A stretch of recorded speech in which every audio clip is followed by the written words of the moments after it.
welcome to Project Recovery, a podcast about addiction. More importantly, it's about recovery, and it's brought to you by our friends at Reprieve Recovery, which is located up in Morgan. They've got a great facility. I'm already hearing great things about what they're doing. So for more information, go check them out, reprieverc.com. It's an all-female facility. Yeah, eight beds, 8 to 12, I believe. I think that's better. I think that less distraction. Well, you know what?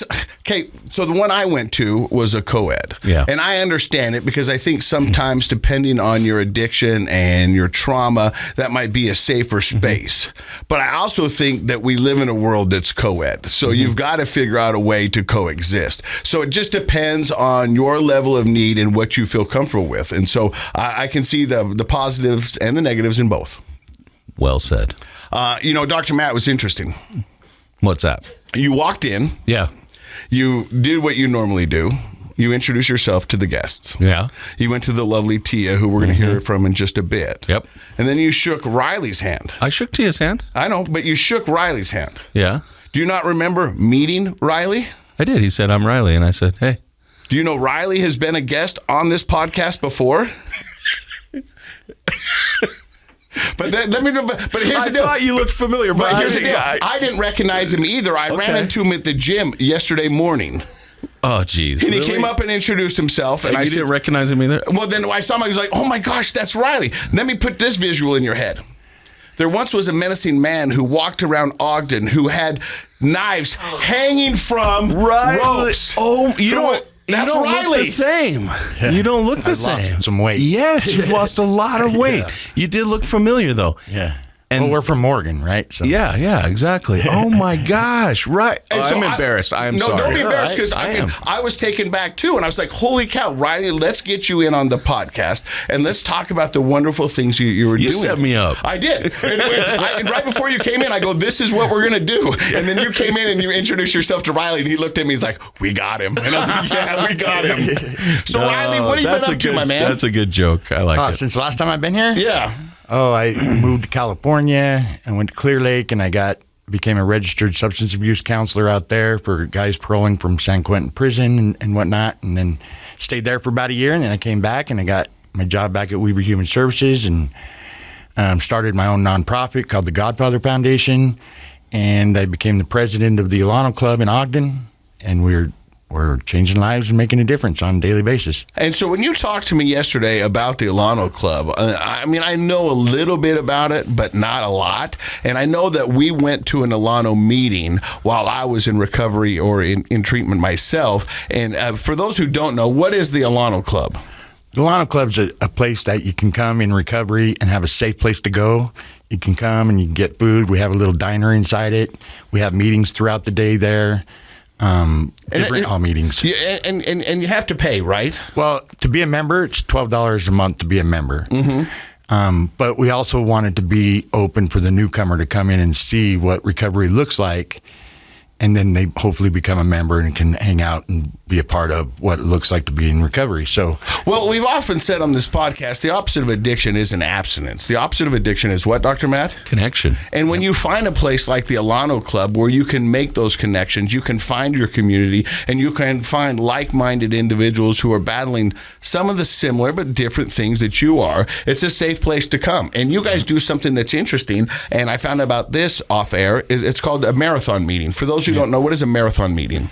A marathon meeting we usually do during the holidays, where it's one meeting after another for the whole day. Mm. So because it's so heightened at that time, and a lot of people need to be able to find holidays the meeting. Can be really tough. So really at stressful. any given point throughout that day, you can go in there and find a meeting. Oh, that's great. And so the Alano has one in Ogden, one in Bountiful, 2 in Salt Lake. Yep. And it's just kind of a cool place to go. Yeah, it's really cool. You can come there.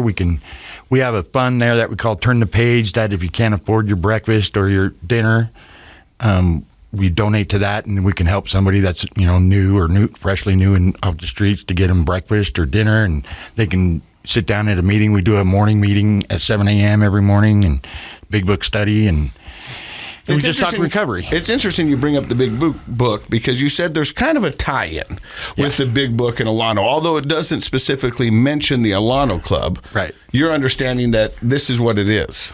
Yeah, so there's a story in the big book that tells about a guy that got here to Ogden and ended up at a club and ended up at a camp up where I went. Valley Camp. Yep. And it's in the big book, right? It's one of the stories in the back of the big book. And so it has a lot of history. We're celebrating its 77th year, and we almost had to close the doors a little while back because it was just it just wasn't, people weren't coming.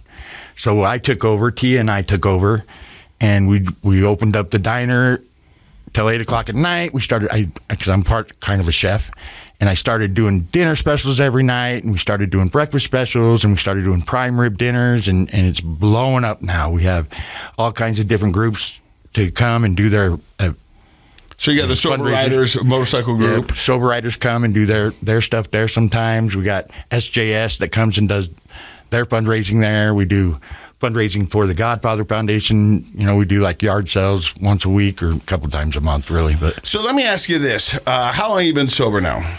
7. I just celebrated 7 years, May 5th. Congratulations! Yeah, thank you. How has life changed for you in those 7 years? Oh, well, 7 years ago, I was hiding behind a dumpster, sticking a needle in my arm, trying to find a dime to get a bottle, living on the streets of Ogden. I had nowhere to go. Everybody's done it. And then I became a peer support, if you guys remember, and started working in recovery. And then I just dedicated my life. So that's all I do all day, every day still, is I've service to others, to service to the newcomers, service to be helping somebody that are getting off the streets, help them get a job, help them.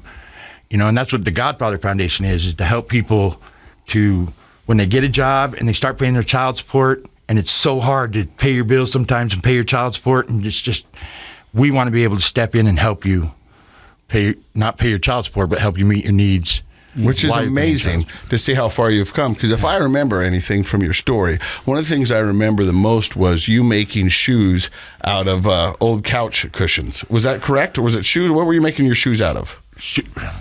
I remember you were living on the streets, yeah, and you were making your own shoes because you were using whatever you could to keep warm at night. Yeah, I'd strap on whatever I could, but my shoes didn't ever come off, right? I mean, unless I went to jail, I'd have my shoes on for a month at a time, right? And so they'd get worn out, and I'd just put bags on them or whatever. But I was so busy trying to just run amok and thinking I was so cool on the streets with my swords and my knives and my leather jackets and thinking I was. Didn't you have a business card that you put in people's? Jimmy Ray's Collective Services. Yep. And I'd put it on the door, and I'd be coming back. You're an entrepreneur. Yeah, and I still am. Still am. Yeah. Yeah. I love it's just about being of service to others. So that's one of the things, Casey, that I think I benefit more. Like, I have an emotional boost every week when I come in here. And I think I've thought about that. Like, why is it? I mean, obviously we are talking to people like yourselves who are in recovery and they're always doing it. It's the service part.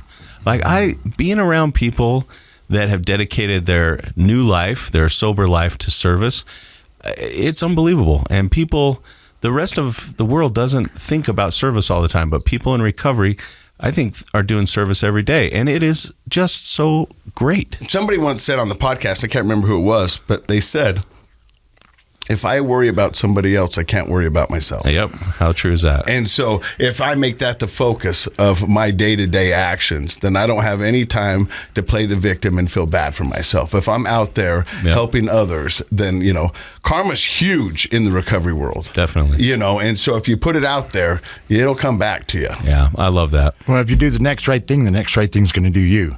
And there's truly nothing better than sitting down with somebody that's just coming off the streets at the Alano Club or first time meeting, and you give them a really nice meal. We make really nice meals, like high end stuff. I was a chef in Alaska and a chef in Snow Basin and stuff like that. And I got another guy that works there now that was a chef, and we give the new guy a meal, and the look on their face when they're sitting there eating this stuffed French toast or something just really just blows their mind, and they can't even believe they're having it. And we're sitting there with them, and we get to share their newcomer program with them and tell them this is what you can have every day. Well, Doesn't get any better than that. Riley, it's so good to see you out and thriving and doing wonderful things. And it was a blessing that I ran into you in the gym.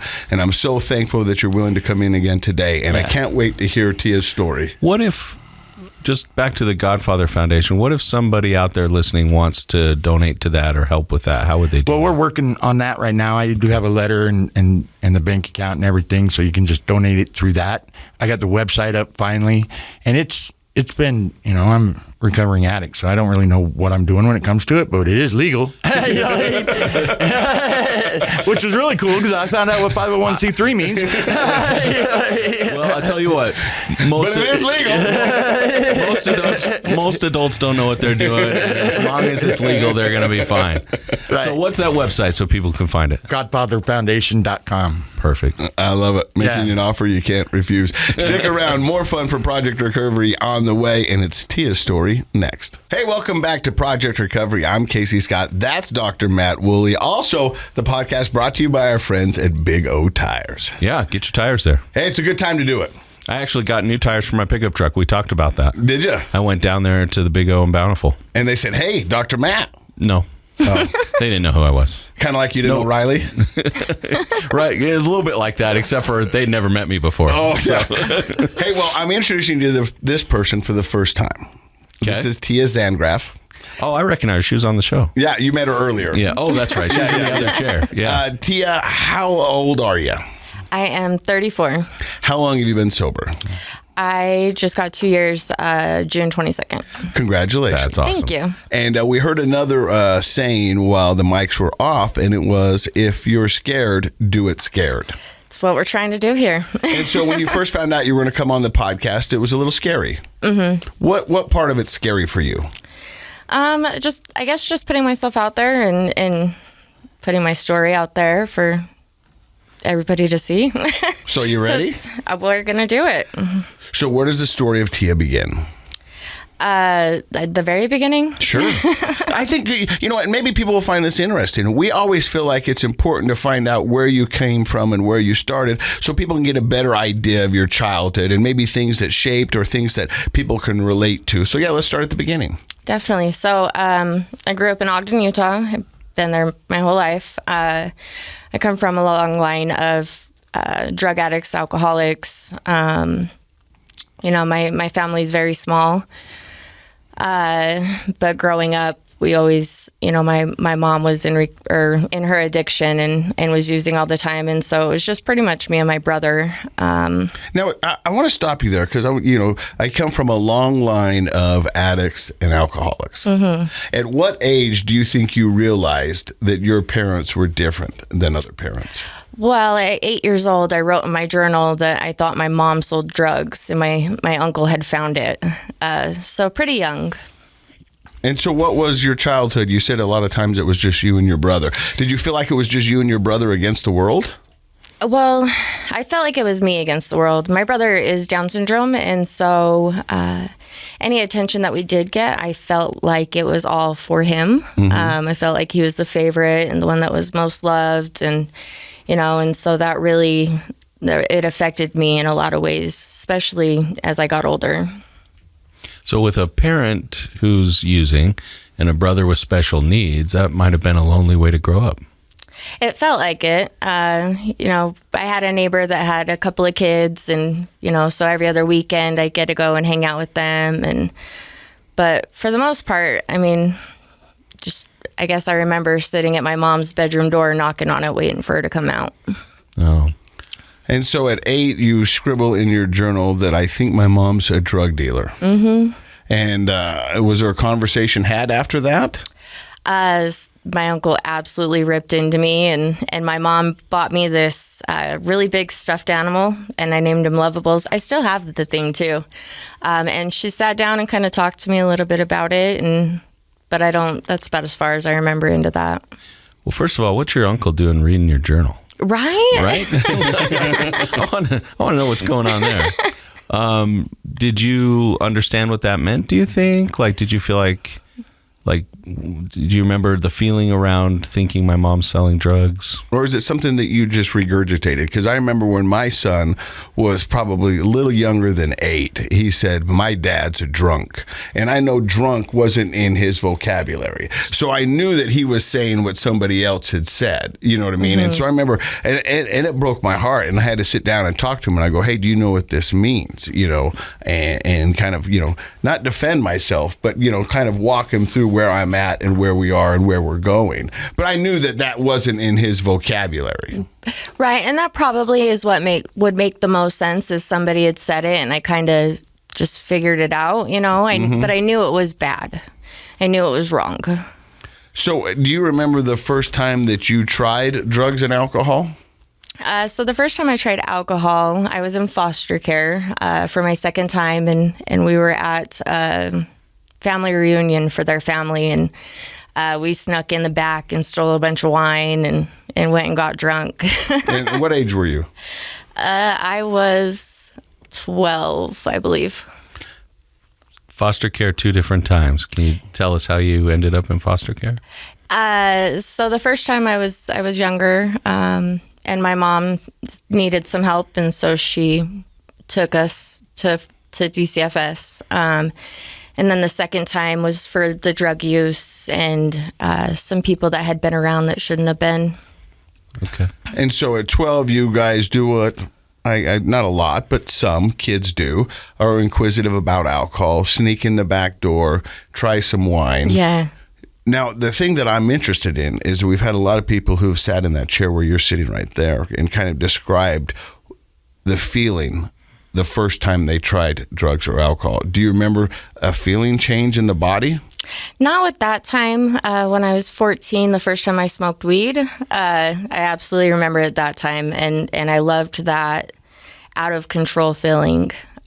So mine was the out of control. I know a lot of people do it to be in control, but I just liked that I didn't have to care about stuff. I think I'd like to talk to Dr. Matt a little bit about that for a second, because that's interesting that she loved the out of control. And in my addiction, I used to say that I thrived in the out of control. That's what I really sought, and that was my happy place. Here in my sobriety and my recovery, that's not true. I like a routine. I'm a big fan of, you know, doing the same thing over and over again. But what makes somebody seek that out of control feeling? So I'd have to ask a question to both of you. So what else? So you're out of control, which can also sound not good, but obviously it felt good to both of you. So what else comes with that feeling of being out of control? Freedom. Yep, just not caring. Yeah, there you go.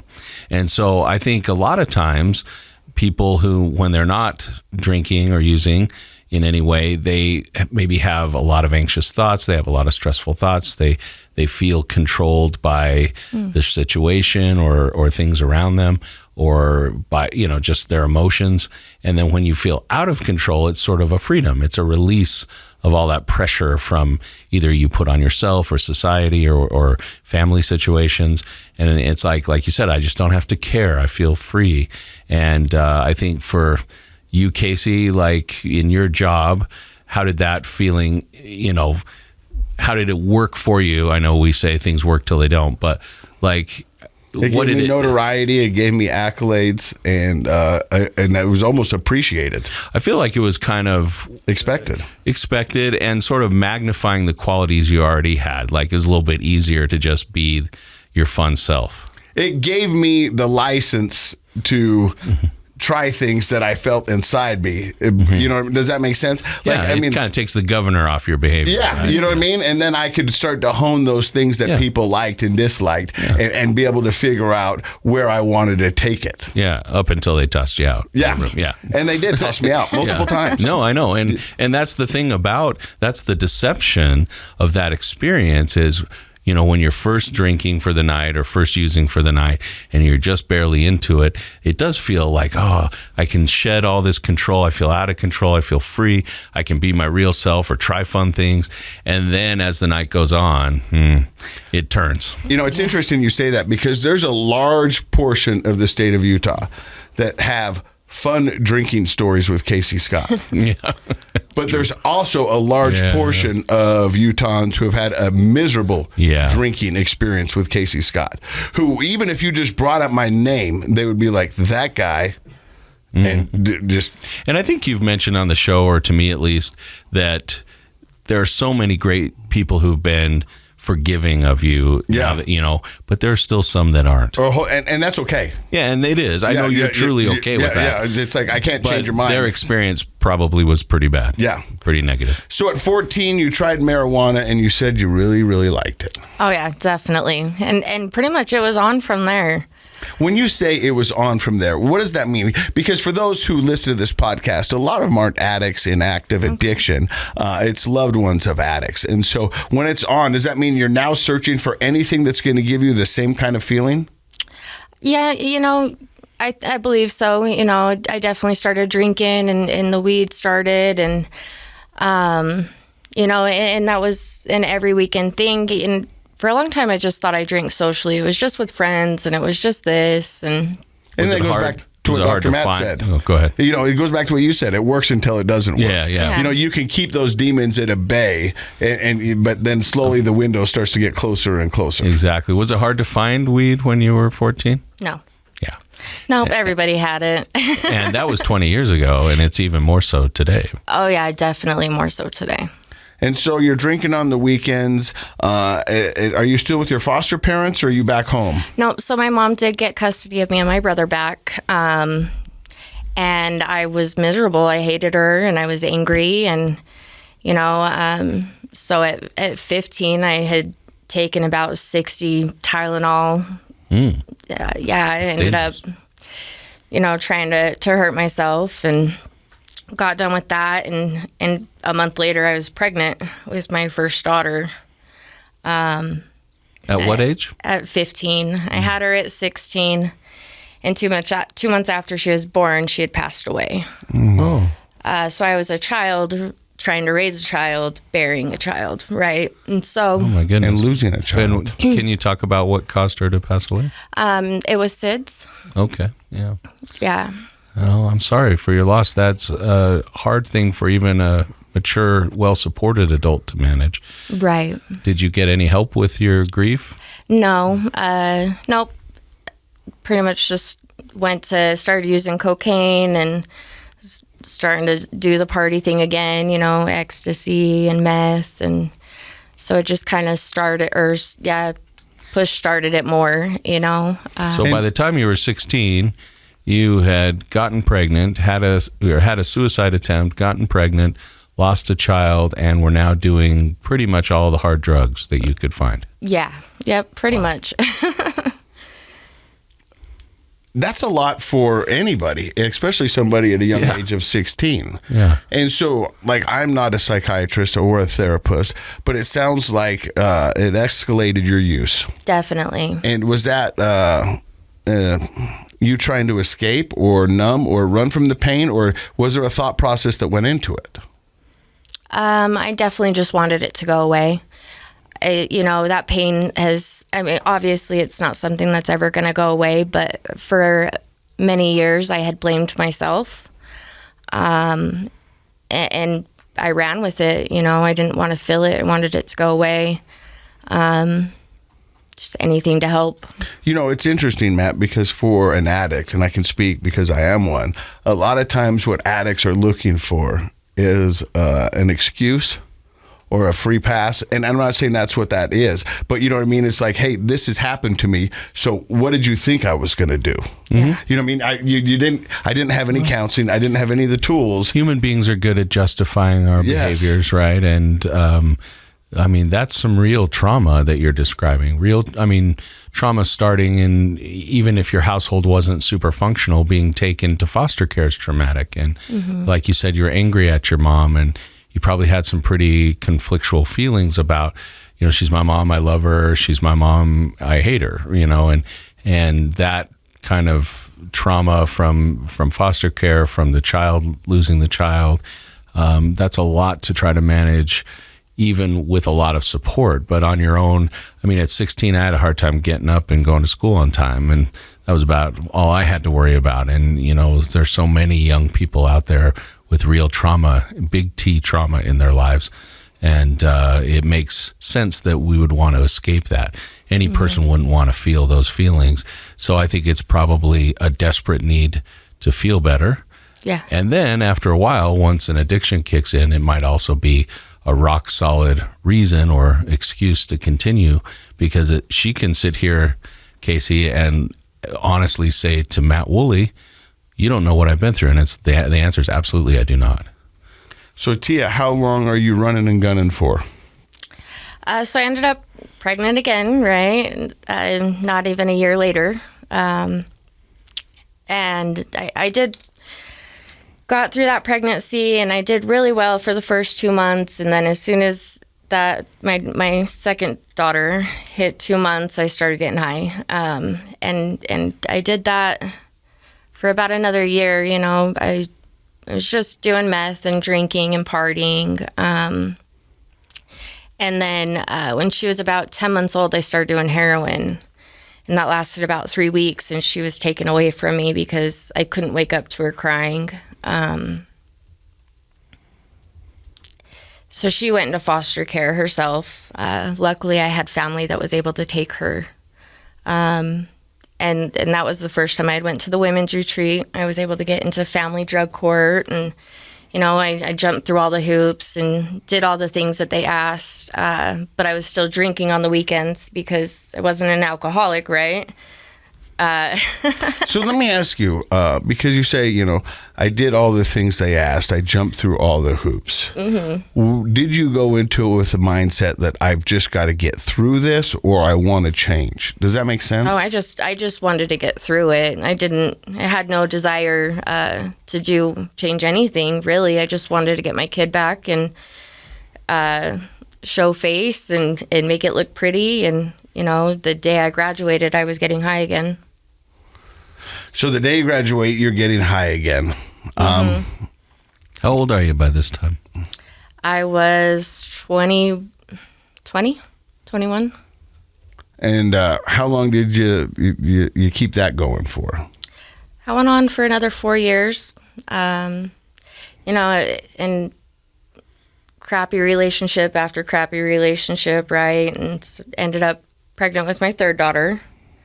I used through that whole pregnancy. A lot of guilt and a lot of shame that comes with that. Her father had ended up going to prison when I was about 6 months pregnant. And so there's just a lot of, just trying to make it feel okay, I guess. It was a tough time. Ended up in a really crappy relationship again, very abusive. In my eyes, he attempted to try and kill me a couple of times, and I did that until it was about 2014. I think I was 24. I wanted help. My mom had actually taken my kids to DCFS. So that was their second time going in, right? My second time for my oldest daughter, which she was 5. And that was the first time I wanted to do something to change. So I went to Tranquility House. I got kicked out. I left, but I kept going back, just trying to grasp it, any part of it. And I did really well.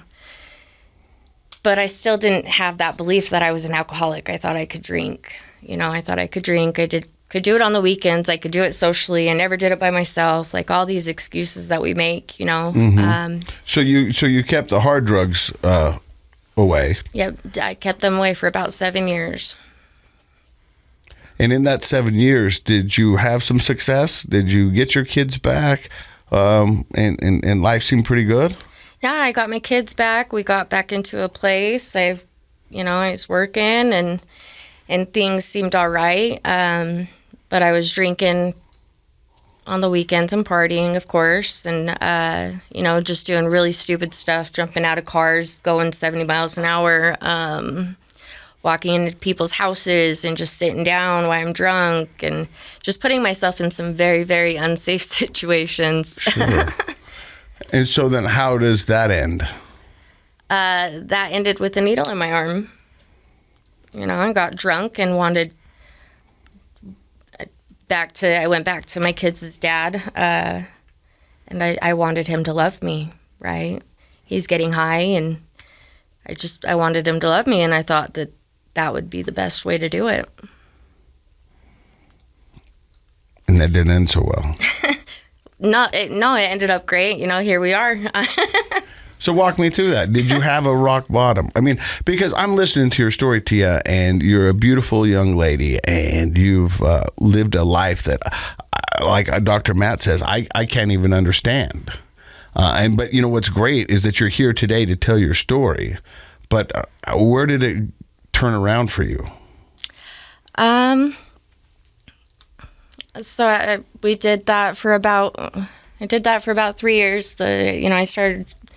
I started shooting dope and started doing heroin, fentanyl. My kids had willingly moved out of my house and in with my mom. And we're neighbors, right? And I mean, I wouldn't see my kids, but walking outside once every couple of months. But your kids said, "Mom, we want to go live with Grandma." They didn't even say that. They packed their stuff and left. And even though you were next door, you didn't see them very often, it sounds like. Yep. Yeah, they didn't want no part to do with me. Not as much for my younger daughter. She would still come home, and she would be left upstairs while I was getting high or doing whatever I was doing, It put a really big strain on that relationship with me and my kids. It turned out to my older daughter hating me the same way I hated my mom, right? And just that cycle just kept going and going. And it was really hard. I ended up getting pulled over, and they came in and searched my house, and I found they thought it was cocaine, but it was fentanyl, and just all my drugs, right? And I pretty much begged the drug judge to let me take drug court again.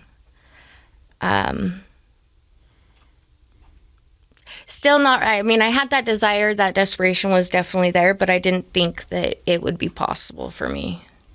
That I had absolutely no self-worth, no love for myself. I wanted to just die, but with my daughter passing away, if I committed suicide, I didn't think I would ever see her again. That's what I had to tell myself to keep going.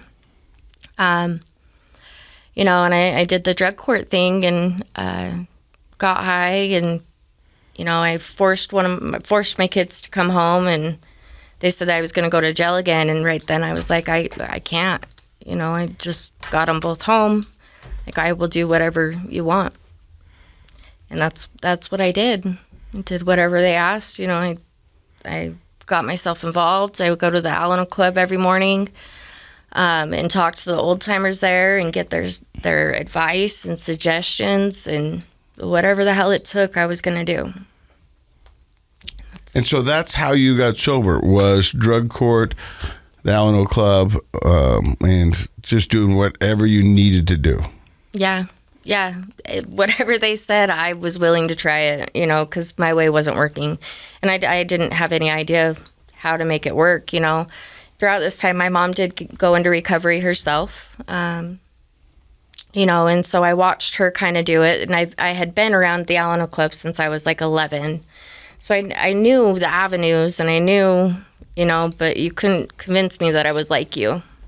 You were different. Yeah, I was different. I was not better, but I... You don't know my life. Yeah, and if you went through, you would get high too. You know what I mean? If you went through what I did, you would do it too. And that was, I lived by that. Definitely victimized myself for a very long time. At what point did you, so you've alluded a couple times to the fact that you convinced yourself you didn't have a drinking problem, and it sounds like you did. Was there a point where you realized, it's not just the drugs, I have to stop drinking as well? Was it when you started heroin again, did you also drink, or then the drinking goes away?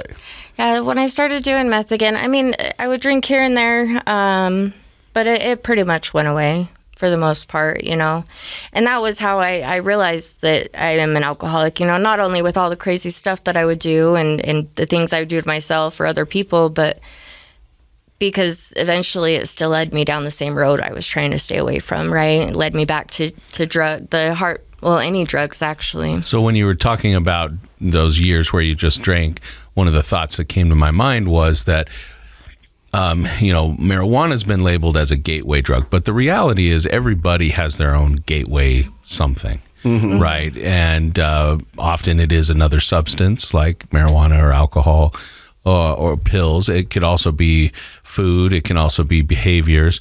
But we delude ourselves into thinking, well, I can do this thing, and it's not going to, that's okay because I don't have a problem with that. But we're using it to sort of compensate for those addictive tendencies, right? It's the whole thing with California sober. Yeah, You know what I mean? That's People the go, same way. I just smoke weed. Yeah. Now, I'm not here to say anything about your recovery. If it works for you, it works for you. And I'm not here to tell you how to do your recovery. But what I see with alcohol and other things is it's a placeholder. It's a placeholder for like, hey, look, I'm hooked on oxys. I can't get oxys. I'm going to drink, and I don't have a problem with drinking. So I'm just. But it's a placeholder. It's the lesser of two evils idea. But then eventually. But you're not here to tell people that. I am. So I will tell you that all of us, whether you think you have problems or not in any of these areas, really should take inventory and be honest with yourself and realize, oh, maybe I'm doing California sober because that sounds kind of cool and sexy and that's what people do. The truth is, I'm just hooked on weed. I mean, just be honest with yourself. Just like, I can't get through my day without this thing. Whether it's the 15th time you've gone through one of the soda places, drive-thrus around here, or it's the hours shopping you spend on Amazon. Yeah, I actually have a lady now that I've been working with. Finally convinced her to get into a Shoppers Anonymous program because she just can't handle not spending. That is her thing. And she's like, well, I'm not really hurting anyone. I'm like, well, but you just got your car repoed, so maybe we should talk about it. Right. Like the losing that finance. So we all have things. Sure. And I'm not, I like to pick on marijuana for lots of reasons, and I'm not picking on marijuana. I'm picking on the fact that if you're honest with yourself, you have a gateway thing. Yeah. And you may be choosing the lesser of two evils. I'm not going to argue that it's better to smoke weed than, shoot heroin. Shoot heroin. Yep, I would agree with that. But it's still not the best. It's better, but it's not the best. Right, but that's the beauty in recovery is everybody gets to look different. Everybody, you know what I mean? Nobody's recovery is the same as the other person's. For me to get off heroin, I had to do the... Suboxone? No, not Suboxone. It was the shot. Vivitrol? Sublocade shot. Okay. And I had to do that for about 7 months for me to be able to, to get it, That's a great avenue to get sober, I think. Yeah, and it was something that I needed to do for myself, Does everybody have to do it that way? No. And that's why I love recovery. Will it work for everybody? No. Yeah. It worked for me, and it was a a game changer for me. Yeah, Tia, and it works for a lot of people. I've got a follow-up question, and I know you were willing to do whatever they tell you to do, whether it was the old timers or whoever it may be, drug court, whatever. Mm-hmm.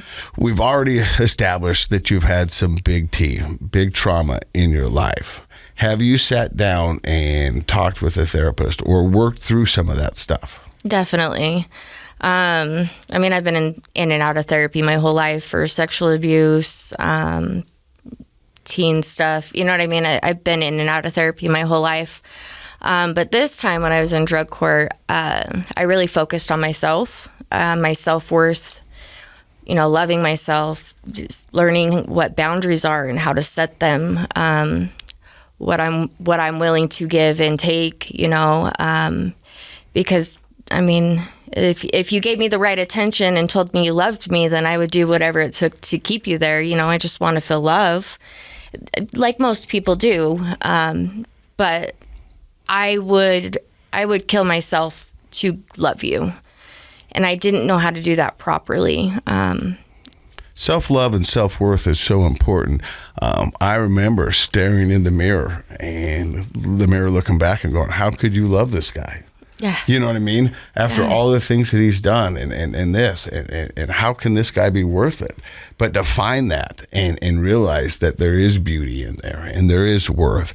And sometimes that's the toughest sell right there, huh? It is. Because we're the only ones that have known all of what we've done. Yeah. You know what I mean? And you want to go to people like, if you knew. So I was talking to this would love me. almost 20-year-old recently, and he had an epiphany, and he shared it with me right in that moment. And he said, I don't talk to anybody in a mean way except for myself. Yeah. And it was just so profound for him. And the truth is, I think we're all guilty of that on some level, but especially if we grow up wanting normal, healthy connections and we don't have them.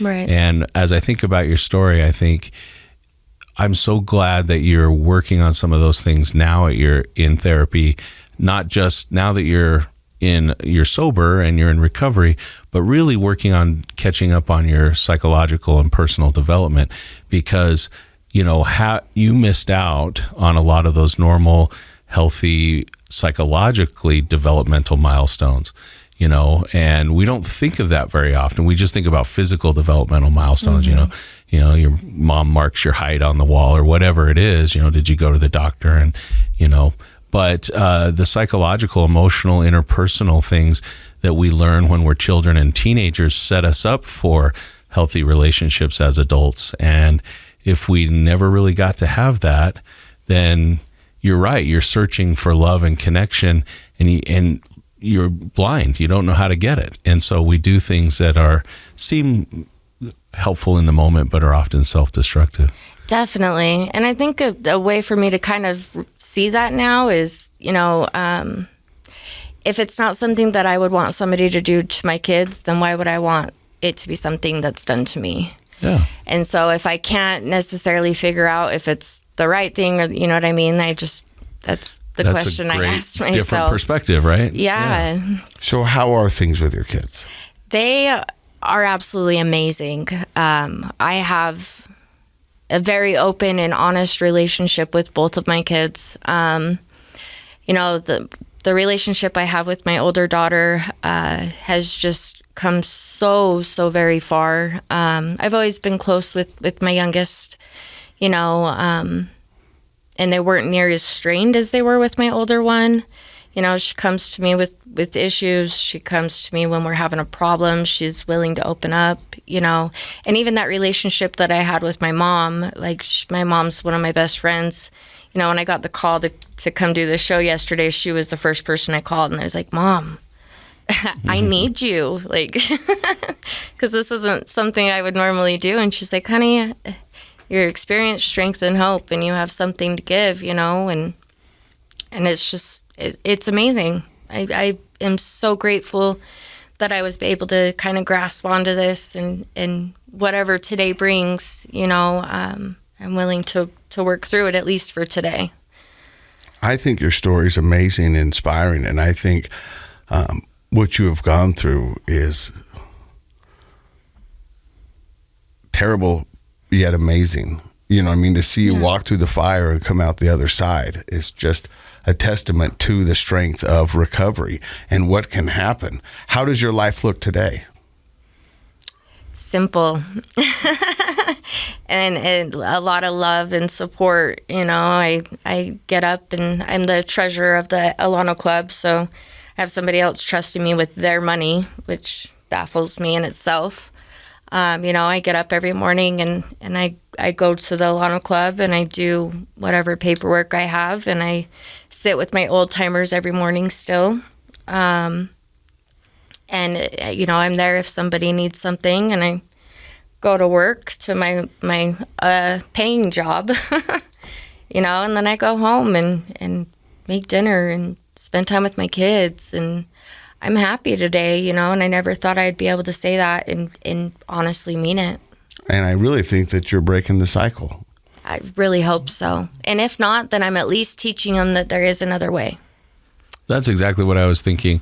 In fact, I saw a meme, so I thought of you, Casey. Yeah. And it had like a broken chain, and it talked about, the meme said something to the effect of, intergenerational trauma can be broken by you, or something like that. Oh. And that was what came to my mind when it's like, now these girls have a mother and a grandmother in their lives who are healthy, sober, and modeling a life of recovery, happiness, consistency. Mom gets up every morning, mom comes home every day and makes dinner, and these kinds of things. And the grandchildren and the people you'll never know are benefiting in the future from what you and your mom have done now. And hopefully that's something to think about that is beyond a power. It's like the person who plants a tree they're never going to sit under, right? Right. You know, and it's that idea of like future generations will be likely so much better off because of what you and your mom are doing now. That is beautiful. Gave me all kinds of chills. Well, Tia, you are beautiful, and thank you for stopping by and sharing your story. I know it's going to help so many people out there. If people want more information, of course, we'll have a link underneath here for the Alano Club in Ogden. Congratulations on celebrating 77 years. If you don't know the Alano Club, look them up and find one in your neighborhood. It's an amazing place that's doing wonderful What'd you call them? The Country Club for addicts. For addicts. I love that. Yeah. Yes. Come there and hang out. I don't think they have a golf course. Well, that's coming. Yeah. We could probably make one. There you go. Because addicts can do just about anything. That's true. Exactly. Well, thank you for stopping by and listening to another episode of Project Recovery. I love you, and I mean it. And in case you forgot, Project Recovery is what? It's a KSL podcast. That was his name was Riley. Oh, yeah. Well, I think I've met him before. Multiple times.